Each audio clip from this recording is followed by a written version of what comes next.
नमस्कार साथियों, गौरव ज्ञान धारा में एक बार फिर से आपका स्वागत है। बहुत अच्छा लग रहा है ये कमेंट्स पढ़कर, प्रतिक्रियाएं आपकी जो आई है, टाइम टेबल आपने फॉलो करना शुरू कर दिया है। और बहुत अच्छा लगा मुझे ये जानकर कि आपकी जो रुकी हुई पढ़ाई थी वो फिर से स्टार्ट हो चुकी है। काफ़ी जने जो है जो ये दौर निकला उससे प्रभावित हुए थे और उनकी पढ़ाई कहीं ना कहीं रुक गई थी। लेकिन जैसे ही अभी टाइम टेबल के हाउसवाइफ के लिए, बाकी ओवरऑल जितने भी है, अगर आप चैनल पर नए हैं तो आप देख सकते हैं पिछले 3-4 दिनों में मैंने ये सारी डाल दी है टाइम टेबल, जिसे मैंने फॉलो किया था और जिसे आपको भी करना चाहिए। तो काफ़ी लोगों की पढ़ाई फिर से स्टार्ट हो गई, मुझे बहुत खुशी है। और खुशी होगी जब आपके सिलेक्शन में, किसी के घर में चिराग जलने में कहीं ना कहीं थोड़ा सा सहयोग मेरा भी होगा। और मुझे बहुत खुशी होगी, जितनी आपको होगी उतनी ही मुझे भी खुशी होगी कि आप लोगों की भी नौकरी लग जाएगी और आप लोगों का भी जीवन बहुत अच्छे से चलने लगेगा। तो आज का जो वीडियो है साथियों, आप सभी की प्रतिक्रियाओं और आपकी डिमांड पर ही मैं लेकर आया हूं। बिल्कुल बोर्ड पे जो आप देख रहे हैं वो बिल्कुल सही है। सिलेक्शन में किताबों का चयन मील का पत्थर साबित होता है। आज के वीडियो में मैं आपको बताने वाला हूँ मैंने कौन कौन सी किताबें पढ़ी थी, किस तरीके से पढ़ी थी, आपको कैसे पढ़नी चाहिए। और आपके जितने भी सवाल है कमेंट्स में, मैंने सारे सवाल आपके देखे हैं। लगातार जितने भी सवाल है उन सभी के उत्तर दूंगा। शिक्षण विधि के लिए क्या, साइकोलॉजी के लिए क्या, एसएसटी के लिए क्या, जितने भी है और किस किस तरीके से पढ़नी चाहिए तो ये सारे सवालों के मैं जवाब आज देने वाला हूँ। उससे पहले एक कमेंट आया था जो मुझे याद है, नाम उनका याद नहीं है, लेकिन वह कमेंट लाजमी है। यदि मैं होता तो मैं भी यही चीज पूछता। उनका कहना यह था कि सर आप कहते हैं कि प्लेलिस्ट से जो है वीडियोस देखें क्लासेस के, आप देखना चाहें तो प्लेलिस्ट में हम देखते हैं तो यानी कि वीडियो इतने नजर नहीं आते हैं जितने दूसरे चैनल्स पर दिखेंगे या कहीं दूसरी जगह होंगे, तो इतने नजर नहीं आते हैं। काफी टॉपिक तो अभी करवाए नहीं है, या फिर किसी टॉपिक का एक या दो वीडियो बाकी होंगे। तो उसके लिए साथियों मैं बताना चाहूँगा, मुझे अभी जो व्यूवर्स अभी जुड़े हैं उन्हें बता दूं कि मुझे अभी यूट्यूब पर आए ज़्यादा समय नहीं हुआ, मुश्किल से 2-2.5 महीने या 3 महीने हुए हैं। और इन 3 महीनों में भी 1 महीना जो है मेरे माँ पापा जी बीमार हो गए थे, कोरोना से ग्रसित हो गए थे, तो वो 1 महीना मेरा उसमें निकल गया, क्लासेस अपलोड नहीं कर पाया था। तो ये जो है 2 महीने ही है। और मैं यूट्यूब पर होता भी नहीं शायद, क्योंकि कभी जरूरत महसूस नहीं हुई। ये तो साथी स्टाफ और आप जैसे विद्यार्थियों ने ही प्रेरित किया, क्योंकि रीट का जो एग्जाम है और मैं खुद, मेरा जो चयन है वो रीट से ही हुआ है और रीट के अंदर मेरी अच्छी रैंक थी। और काफी लोगों को प्रेरित किया कि कई अभ्यर्थी जो है जिनके संपर्क में रीट के एस्पिरेंट्स होते नहीं है, या जिसने रीट निकाली है, जिसने बहुत अच्छे से रीट को देखा है, वो बताते नहीं है, होते तो बता नहीं पाते हैं या संपर्क नहीं हो पाता, तो कई लोग जो गुमराह हो रहे हैं। तो इस वजह से मुझे चैनल पर आना पड़ा और मेरा जो तरीका है पढ़ाने का वह शॉर्ट ट्रिक्स और सीधा ही अपने क्लास में ही आपको पॉइंट टू पॉइंट बताने की कोशिश करता हूँ। इसीलिए आप देखेंगे कि मेरे जो वीडियोस है उसमें सारी ज्यादातर मैं ट्रिक्स बताता हूँ और पॉइंट टू पॉइंट जो जहां से आना चाहिए सवाल, न ज्यादा और न कम बताने की कोशिश करता हूँ। क्योंकि विस्तृत तो आप बाकी जगह पढ़ चुके हैं, लेकिन याद क्या करें, कितना याद करना है, कैसे याद करना, उस चीज पर मैं चलता हूँ। अपनी क्लासेस फिर से रेगुलर शुरू हो जाएगी। अब ये बुक्स वाला वीडियो मैं लेकर आया हूँ, फिर रेगुलर अपनी क्लासेस पुनः शुरू हो जाएगी। जल्दी 2-3 दिन के अंदर शुरू कर देंगे, ज्यादा समय नहीं लगाएंगे, ठीक है। तो आप खुद ये बुक्स का वीडियो देख लेना और अपने साथियों तक भी शेयर जरूर करना। चलिए वही तरीका अपना कि बुक्स के लिए यही लिस्ट जो है, मैंने 3 पेज की लिस्ट बनाई है, इसको अच्छे से समझा दूंगा। समझ लेना, एक बार समझ लोगे फिर आपके सारे सवालों के जवाब आपको मिल जाएंगे। यही लिस्ट मैं यहाँ पर आपके साथ में साझा कर देता हूं और इसी को अपन समझते हुए चलते हैं। सबसे पहली चीज मैं बता दूं, बिल्कुल आप स्क्रीन पर भी देख पा रहे हैं, ज्यादा किताबें पढ़ने से बेहतर है एक किताब को ज्यादा बार पढ़ा जाए। कंफ्यूज नहीं होना है, मैं आपको यहाँ पे सारी चीजें बता दूंगा, बढ़िया बता, जो मैंने पढ़ी वो भी, और जो अभी कुछ पब्लिकेशन अच्छे हैं, जो रीड के बारे में काफी अच्छा मैटर छापा है, काफी सारी मैंने इसमें समाहित की, आप इसको अच्छे से समझ लेना। तो सबसे पहले अपन लेकर चलते हैं 30 नंबर की साइकोलॉजी आती है आपकी। साइकोलॉजी के अंदर आपको क्या करना है, मैंने जो पढ़ी थी, वैसे तो मैंने तो खूब सारी किताबें पढ़ी थी, क्योंकि मेरे पास में समय भी काफी था। मेरा 2-3 महीने में रिवीजन हो गया और कोर्स कंप्लीट हो गया और मेरा साल भर रिवीजन चला था। तो मेरे पास समय खूब था, किताबें कम पड़ गई थी कि क्या पढ़े, अब सारी कंप्लीट होती गई, जैसे जैसे पढ़ते गए तो 6-6, 7-7 बार पढ़ ली तो पूरी हो चुकी थी। तो मैंने तो काफी पढ़ी, लेकिन मैंने जो जिस पर ज्यादा जोर दिया वो मैं यहाँ पे बताऊंगा। आप यहाँ स्क्रीन पर भी देखेंगे, इसकी पीडीएफ भी मैं शेयर कर दूंगा। जिस पर टिक लगे हुए हैं उन पर मैंने ज्यादा जोर दिया था, उन्हें पूरी अच्छी तरीके से पढ़ा था, उन पर पूरी अच्छी तरीके से पकड़ की थी। तो सबसे पहली साइकोलॉजी में फर्स्ट रैंक पब्लिकेशन की जो किताब आती है BL रेवाड़, गरिमा रेवाड़ की, काफी अच्छा मैटर देते हैं, समझाने का तरीका बहुत अच्छा है, उसमें से सवाल काफी बनते हैं, उदाहरण भी बहुत अच्छे देते हैं। तो ये मुझे बहुत, मैं पर्सनली बहुत अच्छी लगी। एक बात यहाँ क्लियर कर दूं, इसमें मेरा जो उद्देश्य है वो सिर्फ रीड के एस्पिरेंट्स जो है उनकी मदद करना है। यहाँ पे न तो मैं किसी पब्लिकेशन का प्रचार करने के उद्देश्य से, और न ही यहाँ पे किसी का नाम नहीं बताता हूँ। तो ये बात नहीं है कि उनकी बुक अच्छी नहीं है या लोगों को नहीं पढ़नी चाहिए, ऐसी कोई बात नहीं है। सभी स्वतंत्र है अपने विचारों के लिए, सभी स्वतंत्र है अपनी चॉइस के लिए। मैं यहाँ पर सिर्फ मेरा पॉइंट ऑफ व्यू बता रहा हूँ, और जिसे पसंद आएगा वो फॉलो भी करेगा।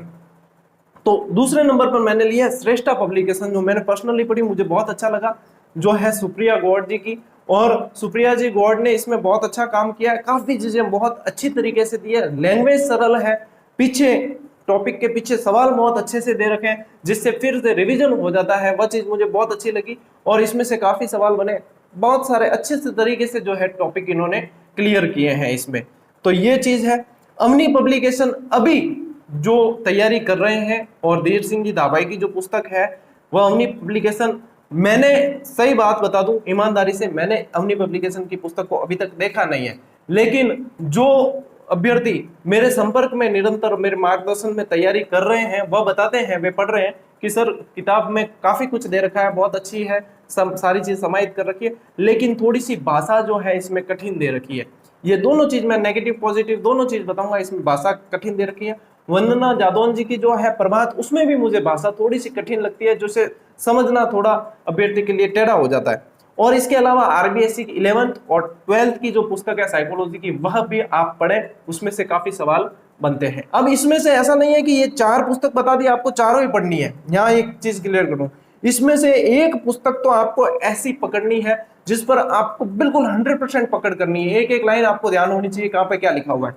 दूसरी पुस्तक आप जो है उसकी सहायता के लिए ले सकते हैं, जहां पर कुछ डाउट रह जाते हैं वो दूसरी बुक में से आप क्लियर हो जाए, 2 का कॉम्बिनेशन काफी होगा, वो क्लियर हो जाते हैं। और जैसे पहली पुस्तक जो 4-5 बार पढ़ ली, तो आप दूसरी को भी फिर 1-2 बार आराम से पढ़ सकते हैं, आपके डाउट क्लियर हो जाएंगे। इस तरीके से अपन को स्मार्ट स्टडी करनी है, भीड़ चाल से बचकर स्मार्ट स्टडी करनी है। और भी कुछ आपके सवाल होंगे तो आप कमेंट में बताएंगे, मैं उसे क्लियर कर दूंगा। तो इस तरीके से आपको 30 नंबर पे पकड़ करनी है इसकी साइकोलॉजी। फिर चलते हैं अपन हिंदी की तरफ। तो हिंदी में क्या करना है साथियों, नवीन हिंदी व्याकरण जो आरबीएससी की किताब है, चलती है 9 to 12 के लिए, वह एक तरह से मान लीजिए पढ़ना अनिवार्य ही है। काफी सवाल आपको उनमें से ही मिल जाएंगे, एग्जामिनर का फोकस उस पर रहता है। आपको उसमें लैंग्वेज इतनी अच्छी दे रखी है कि एक बार पढ़ते ही समझ में आ जाएगा, किसी टीचर की भी आवश्यकता नहीं पड़ेगी, इतनी बढ़िया लैंग्वेज उसके अंदर दे रखी है। तो इसलिए मैंने इसमें कहा है कि ये तो पढ़नी, जैसे एक तरह से समझ लीजिए कि अनिवार्य ही है पढ़नी, ठीक है। और दूसरी कि आप परिभाषाएं समझ लेते, कंसेप्ट क्लियर हो जाते हैं। फिर आपको चाहिए कि उदाहरणों का कलेक्शन, उदाहरण कहां से पढ़े, अधिक से अधिक उदाहरण पढ़े, ताकि वो उदाहरण एग्जाम हॉल में मिले और हमारा उदाहरण जो है उससे रिलेटेड सही हो जाए। तो उदाहरण के लिए आप अधिक से अधिक उदाहरण पढ़ने के लिए राघव प्रकाशन और इंदिरा अशोक, दोनों में से किसी एक को आप फॉलो कर सकते हैं, उसमें बहुत सारे उदाहरण आपको मिल जाएंगे। कंसेप्ट आपका नवीन हिंदी व्याकरण से क्लियर हो ही जाएगा, उदाहरण आप वहां से बहुत ज्यादा मात्रा में पढ़ सकते हैं। इसके अलावा भी यदि किसी के मन में शंका रहती है, संदेह रहती है, तो वह कोई भी गाइड, हिंदी से रिलेटेड कोई भी गाइड एक साथ में सहायता के रूप में देख सकते हैं। वैसे आवश्यकता नहीं पड़ेगी, यदि नवीन हिंदी व्याकरण पढ़ लेते हैं और राघव प्रकाशन में से या इसमें से उदाहरण आप पढ़ लेते हैं तो आपको जरूरत नहीं पड़ेगी, लेकिन एक मन की संतुष्टि के लिए आप पढ़ना चाहिए। या समय कितना है उसके ऊपर डिपेंड करता है, समय है तो आप पढ़ सकते हैं उसमें भी। हाँ, अब आगे चलते हैं अपन संस्कृत। संस्कृत के अंदर क्या करना है साथियों, मैंने, क्योंकि ज्यादातर के साथ में ये होता है 10th के बाद पढ़ते नहीं है, तो फिर एक वो लय टूट जाता है, फिर संस्कृत भारी लगने लगता है। तो संस्कृत में मैंने पहले भी आपको सभी को बताया है कि लकार और विभक्तियां जो है उन्हें याद करने पर पूरा पूरा जोर देना है। यहाँ पे संस्कृत के अंदर आप यदि साफल्यम पढ़ लेते हैं तो दूसरी किसी पुस्तक को पढ़ने की आवश्यकता मेरे हिसाब से नहीं पढ़नी चाहिए। लेकिन फिर भी साफल्यम यदि कोई नहीं पढ़ पाते, क्योंकि थोड़ा सा मैटर जो है विस्तृत दे रखा है, अगर नहीं पढ़ पाते तो आप किसी भी पब्लिकेशन यानी कि सिकवाल की भी देख सकते हैं, दक्ष की देख सकते हैं, लेकिन एक बुक को पकड़कर बहुत बार पढ़ें तो आपको वैसे ही मदद करेगी, बहुत ज्यादा मदद कर देगी। आप बार बार पुस्तकें चेंज नहीं करें। और एक चीज यहाँ पे मैं बीच में बता देना चाहता हूँ कि इसमें ऐसा है कि कई जो है रीट के अभ्यर्थी, उनके पास में मैं जो बता रहा हूँ वो नहीं पढ़कर दूसरी पढ़ रहे होंगे, तो आपको बिल्कुल ही गुमराह होने की जरूरत नहीं है। आप जो पढ़ रहे हैं वह भी सही है, वह भी बेस्ट है, मैं मेरे हिसाब से बता रहा हूँ, लेकिन ऐसा नहीं है कि आप, मैं बता रहा हूं तो आप वो छोड़ के और ये पढ़ने लग जाए तो आपका वापस गड़बड़ हो जाएगी। यदि आप वो 2-3 बार पढ़ चुके हैं तो आप, मैं बता रहा हूं, उसमें से भी पढ़ सकते हैं, लेकिन यदि आप वो बीच में छोड़ दें और ये भी पढ़ने लग जाए वो भी पढ़े, तब गड़बड़ हो जाएगी। वो पढ़ रहे हैं तो उन्हें ही पढ़े, जो भी पढ़ रहे हैं आप तो उन्हें ही पढ़े, 3-4 बार पढ़े, 5 बार पढ़े, 6 बार पढ़े, जितनी बार पढ़ सकते हैं उतनी बार पढ़े, तब जाकर जो है अपने भर्ती का रास्ता क्लियर हो जाता है। बिल्कुल ठीक है। अब संस्कृत के अंदर मैंने आपको बता दी है, एक नवीन जो नया पब्लिकेशन में आपको जो बता रहा हूँ वही अभ्यर्थियों ने भी बताया और मैंने देखे भी हैं इन पर। तो इसमें राम कुमार जी जाट की जो एक पुस्तक आई है वह भी बता रहे हैं कि काफी अच्छी है, आप उसको भी पढ़ सकते हैं। जो भी पढ़ते हैं उसे बार बार पढ़ने की आवश्यकता है। मैं दो तीन बता रहा हूँ, इसका मतलब ये नहीं है कि तीनों आपको लानी है, इसमें से कोई भी एक चूज करें आप। मैं आपको बेस्ट से बेस्ट बता रहा हूँ यहाँ पे कलेक्शन, क्योंकि आप बुक्स की सूची जानना चाहते थे। ये पीडीएफ के जरिए मैं शेयर कर दूंगा। इसमें से जो टिक्स लगी हुई है वह मैंने खुद पढ़ी हुई है और मैंने इन पर बहुत ज्यादा जोर दिया था, तब जाकर जो है मेरे 84% थे रीट 2016 में। 2018 में जब 16 में इतने अच्छे परसेंटेज थे तो 2018 में पढ़ने की जरूरत नहीं पड़ी नहीं थी, पूर्व ज्ञान के आधार पर दिया था, लेकिन उसमें भी 80% आ गए थे। तो अब आगे बताता हूं। अब ये जो 3 बताए मैंने आपको, साइकोलॉजी, हिंदी और संस्कृत, ये 90 नंबर है। इस 90 नंबर पर हमें बहुत ज्यादा फोकस करना है। इन 90 नंबर पर इसलिए फोकस करना है क्योंकि ये 90 नंबर में से जितने ज्यादा नंबर अपन ले आते हैं, जितने ज्यादा मार्क्स कवर कर लेते हैं, तो फिर अपना क्या होगा कि 60 नंबर जो है अपना मेन सब्जेक्ट है, उस पर हमारा प्रेशर कम हो जाएगा, तनाव और दबाव हमारा कम हो जाएगा। तो हमारा क्या होगा कि वो पार्ट भी अच्छा होगा। जब ये बहुत अच्छे से तैयार होगा तो वो ऑटोमेटिकली अच्छा होगा, क्योंकि इनमें एक सह संबंध है, तो वह भी आपके क्लियर होने लगेगा, बहुत अच्छे से होगा। तो इन 90 नंबर पर विशेष जोर देना ही देना है, इनको हल्के में बिल्कुल भी नहीं लेना है, ठीक है ना, तब जाके आपका वो भी क्लियर होने लगेगा। चलिए अब आगे मैं बताता हूं आपको सामाजिक या एसएसटी, क्योंकि मैं जिस विषय है वो बता रहा हूं, मैं विज्ञान और गणित के नहीं बता पाऊंगा आपको, क्योंकि मैंने खुद ने पढ़ी नहीं, तो विज्ञान गणित और अंग्रेजी की मैं चीजें नहीं बता पाऊंगा आपको। तो सामाजिक एसएसटी के अंदर यदि गाइड पढ़ते हैं, यहाँ पे बिल्कुल समझ लेना अच्छी तरीके से, यदि गाइड पढ़ते हैं तो आप गाइड में से सिखवाल, लक्ष्य, सुगम, चेटक, जो भी आपको बेस्ट लगती है, इनमें ये सारी बेस्ट है, जो भी आपको अच्छी लगती है उसको 3 से 4 बार, 5 बार, 6 बार पढ़ डालिए, सारे अपने आप याद होगी। एक बार तो पढ़ेंगे, नए नए पढ़ते तो उनके पल्ले ही नहीं पड़ती है, फिर दूसरी बार उनको कुछ याद होने लगता है, तीसरी बार में बहुत कुछ याद होने लगता है, चौथी 5वीं बार में तो वो बिल्कुल एकदम जैसे अपने अंदर समाहित हो गई है। तो ऐसा होता है इसके साथ में। तो गाइड पढ़ते हैं 4-5 बार, आप इनको पढ़ डालिए, गाइड को चेंज मत कीजिए। लक्ष्य है, पढ़ रहे हैं लक्ष्य ही पढ़िए, सिकवाल पढ़ रहे हैं तो सिकवाल ही पढ़िए, दूसरी चेंज नहीं करनी है बीच बीच में। ऐसा नहीं कि सर ने ये बताया तो ये पढ़ लेता हूँ, किसी और ने वो बताया तो वो पढ़ लेता हूँ, वो गुमराह हो जाते हैं और वो फिर सिलेक्शन से दूर होने लगते हैं। दूसरी बात कि कई जने कहते हैं कि पैनोरमा बेस्ट है, बिल्कुल बेस्ट है पैनोरमा। यदि आप आरएस देते हैं, बहुत हाई लेवल के एग्जाम देते हैं, तो पैनोरमा बेस्ट है। रीट के लिए मुझे लगता है कि पैनोरमा में बहुत ज्यादा मैटर दे दिया है, जिसे अभ्यर्थी 2-3 दिन तो पढ़ने की कोशिश करता है, लेकिन इतना ज्यादा मैटर है कि वो याद नहीं हो पाता है और फिर वापस उस किताब से हम ऊब जाते हैं और उसे साइड में रख देते हैं। मैंने खुद ने भी ये करके देखा है, इसीलिए अपने अनुभव आपको बता रहा हूँ। तो पैनोरमा यदि आप पढ़ पाते, साल भर आपके पास में है पढ़ने के लिए, अगर साल भर है तो आप, जैसे कि अभी किसी की बीएड चल रही है तो वह पैनोरमा पढ़ सकते हैं, उनको 1-2 साल मिलेंगे तैयारी के लिए, तो वो पैनोरमा ही पढ़ेंगे तो बेस्ट तैयारी हो जाएगी, इसमें कोई संदेह नहीं है। आरबीएससी की बुक्स, कई अभ्यर्थी आरबीएससी की बुक्स 6 से 12 तक पढ़ रहे हैं, जो पढ़ रहे हैं बहुत अच्छा है। कई जने गाइड पढ़ रहे हैं, उन्होंने आरबीएससी नहीं पढ़ी, जैसे कई जने आरबीएससी पढ़ रहे हैं गाइड नहीं पढ़ी। ये सवाल ज्यादातर आता है कि सर मैं आरबीएससी की बुक्स पढ़ रहा हूँ, क्या मुझे गाइड पढ़नी चाहिए? सर मैं ये गाइड पढ़ रहा हूँ, क्या मुझे आरबीएससी की बुक्स पढ़नी चाहिए? देखो साथियों, गाइड भी बनी है तो बुक्स से मैटर लेके ही बनी है, और बुक्स पढ़ रहे हैं आप तो कोई संदेह नहीं है कि आपको गाइड लेन पढ़नी जरूरी है, कोई जरूरी नहीं है। आप बुक्स पढ़ रहे हैं, बार बार बुक्स पढ़ लीजिए, आपका वहां से क्लियर हो जाएगा सब कुछ, प्रश्न वहीं से बनने हैं सारे, ठीक है। गाइड पढ़ रहे हैं तो गाइड पढ़ लीजिए, बुक्स वापस पढ़ने जाएंगे काफी समय लगेगा आपको, तो इसमें कोई दिक्कत नहीं है। और 3-4 बार यदि एक चीज पढ़ चुके हैं तो दूसरी चीज आप ले सकते हैं। 3-4 बार आपने आया 3-4 बार आरबीएससी की बुक्स पढ़ ली तो आप गाइड वापस पढ़ सकते हैं, गाइड पढ़ लिए तो बुक्स पढ़ सकते हैं। और जिसने गाइड बहुत अच्छे से या आरबीएससी की बुक्स बहुत अच्छे से पढ़ ली है तो वह क्या करें, एक सार संग्रह जरूर ले लें, उससे आपका रिवीजन बहुत अच्छी तरीके से हो जाएगा। और जिन्होंने गाइड पढ़ी है वो भी सार संग्रह ले सकते हैं, उनके भी रिवीजन बहुत अच्छी तरीके से हो जाएगा। एक शॉर्ट नोट्स टाइप आपके पास में वो चीज आ जाती है। हिंदी ग्रंथ अकादमी की पुस्तकें बिल्कुल ऑथेंटिक पुस्तकें हैं, उनसे आप जो है रीट लगा सकते हैं, दावा कर सकते हैं कि ये प्रश्न सही था, ये गलत था। आरबीएससी की बुक से भी दावा कर सकते हैं, हाँ गाइड से दावा नहीं कर सकते। तो आरबीएस हिंदी ग्रंथ अकादमी की पुस्तकें बहुत ऑथेंटिक होती है, लेकिन हिंदी ग्रंथ अकादमी की पुस्तकों में मटेरियल थोड़ा कम होता है, कहानी रूपी ज्यादा होता है। तो वह चीज जो है, जैसे जो सिलेक्टेड है हमारे जैसे वह वे लोग पढ़े, या फिर जो टीचर्स है जो पढ़ाते हैं कोचिंग्स में वे लोग पढ़े, तो उनके लिए बेस्ट रहती है। आपके पास में यदि समय है तो आप पढ़ सकते हैं, उसमें काफी अच्छा मैटर मिलता है। लेकिन मैं जो वस्तु स्थिति है वह चीज बता रहा हूँ। अब इसके अलावा कई जने कहते हैं कि सर गाइड पढ़ने से सिलेक्शन हो जाएगा क्या, ऑथेंटिक बुक्स कौन सी पढ़नी चाहिए, क्या पढ़नी चाहिए। देखो साथियों, एक चीज मैं बता दूं, ऑथेंटिक बुक्स पढ़नी चाहिए, लेकिन ऑथेंटिक बुक्स विद्वान बनाने के काम आती है। सिलेक्शन के लिए तो आपको गाइड और अभी तक जो मैंने बुक्स बताई वही पढ़नी पड़ेगी, क्योंकि ऑथेंटिक बुक्स एक एक पढ़ने जाएंगे, एक एक बुक को आप पढ़ने जाएंगे, उसमें साल साल लग जाता है व्यवस्थित रूप से पढ़ने में। एक किताब को पढ़ने में 1 साल लग जाता है, और वो भी बहुत शिद्दत से पढ़े तो ऑथेंटिक बुक्स फिर भी मैं लिस्ट बता देता हूं, लेकिन मैं बता रहा हूं ये लिस्ट मैं ऑथेंटिक बुक की आपको बता रहा हूं, ये आपके आरएस के लेवल की होती है। आरएस में बहुत अच्छे से सिविल सर्विसेज में काम आएगी, लेकिन यहाँ पे 4-5 बार 6 बार कोई रिवीजन कर चुके हैं सारे सब्जेक्ट के, तो वे ऑथेंटिक बुक्स में